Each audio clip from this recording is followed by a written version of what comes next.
Hello guys welcome back my YouTube channel Bhaiti and Munu blog. तो guys माने আজি भगवान श्रीकृष्णर जन्माष्टमीर कारण আজি এটা নতুন ভিডিও লৈ আপোনালোকক মোৰ চেনেললৈ সকলোকে স্বাগতম জনাইছো। তো গাইস মানে আজি মই আহিছো আমাৰ নামঘৰলৈ। নামঘৰত আমাৰ সকলোৱে আইবা সমস্ত লগ হৈ মানে আজি আমাৰ নামঘৰত কৰি আছে প্ৰসংগ কৰি আছে। তো মানে আজি আপোনালোকে ভিডিওটো কন্টিনিউ চাই আপোনালোকক মানে দেখাম বুলি ভাবি মই ভিডিওটো আজি ভগৱান শ্ৰীকৃষ্ণক চিন্তি আৰম্ভ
অন্যায় অত্যাচাৰৰ কাৰণে প্ৰভু মই একেবাৰে অস্থিৰ হৈ পৰিছোঁ।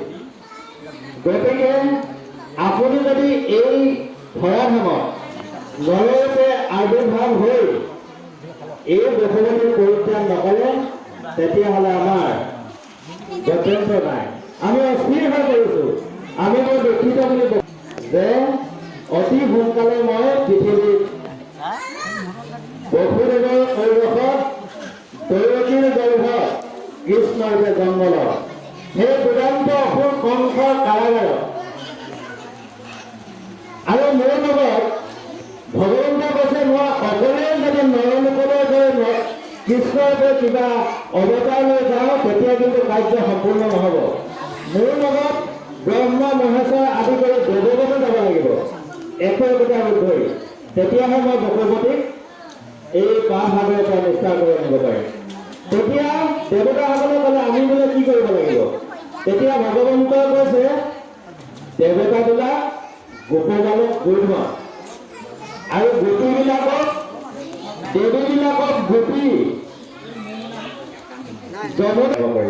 কথামতেই কাম যথা সময়ত আহি মহাদুৰাচাৰী কংসৰ ভগ্নী দেৱকীৰ উদৰত কৃষ্ণক গ্ৰহণ কৰি ভগৱন্তৰ জন্ম ল'লে অন্ধকাৰ এটি কাৰাগাৰত, অতি কষ্টদায়ক।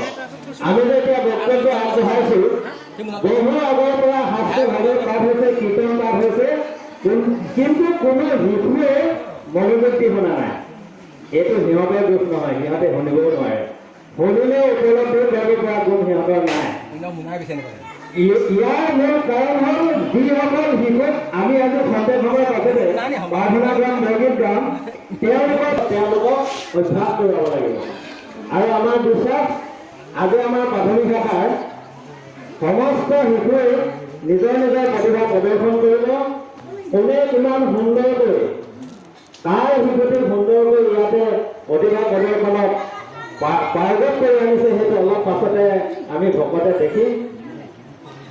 আমি কেৱল মাহ প্ৰসাদ খুৱাই শিশুসকলক ঠিক তেনেহে মই কেঁচুৱা কান্দোন মোৰো নুশুনিলে, কোনো নেদেখিলে। জন্ম হ'ল শিশুৰূপে কৃষ্ণ আদেশত বসুদেৱে খোজ ল'লে নন্দৰ ঘৰলৈ। নন্দৰ বসুদাৰ ঘৰত কৃষ্ণক থৈ যুগমায়াক লৈ আহে। নন্দৰ বসুদাৰ পালনত শ্ৰীকৃষ্ণ লাহে লাহে ডাঙৰ হ'বলৈ ধৰে আৰু পুতনা ভকত অসুৰ আদি দৈত্যসকলক বধ কৰি তেওঁ লীলা আৰম্ভ কৰে। সেই কৃষ্ণই অলপ ডাঙৰ হৈ ঘৰে ঘৰে গোপসকলৰ ঘৰে দধি চুৰ কৰি খাইছিল। জননী দধি দুগ্ধ দিয়া খা, বকুল ফুলৰ মালা গলে পিন্ধাই দিয়া, ধেনু চৰাই বলুতাম ৰাম জননী দধি দুগ্ধ দিয়া খা। এনেকৈ বকুল বৃন্দাবনত গোপশিশুৰ ৰূপে গৰু চৰাই, অঘাসুৰ, বকাসুৰ, ধেনু বাসুৰ আদি দৈত্যসকলক বধ কৰি বয়সতে গোপীসকলৰ লগত ৰাস কৰিছিল আৰু তেওঁ দাদা বলোৰামৰ লগত মথুৰালৈ গৈ কংস, চানুৰ, মূৰ্তি আদি দৈত্যসকলক বধ কৰি মথুৰাত পুনৰ ককা উগ্ৰসেনে ৰজা কাটি দিলে।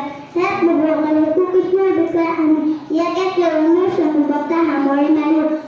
তো গাইজ ভিডিঅ'টো আজিলৈ ইমানেই আছিলে। আশা কৰোঁ আপোনালোকে সকলোৱে ভিডিঅ'টো আঁকোৱালি ল'ব। তো আজিলৈ ইমানেই, বাই।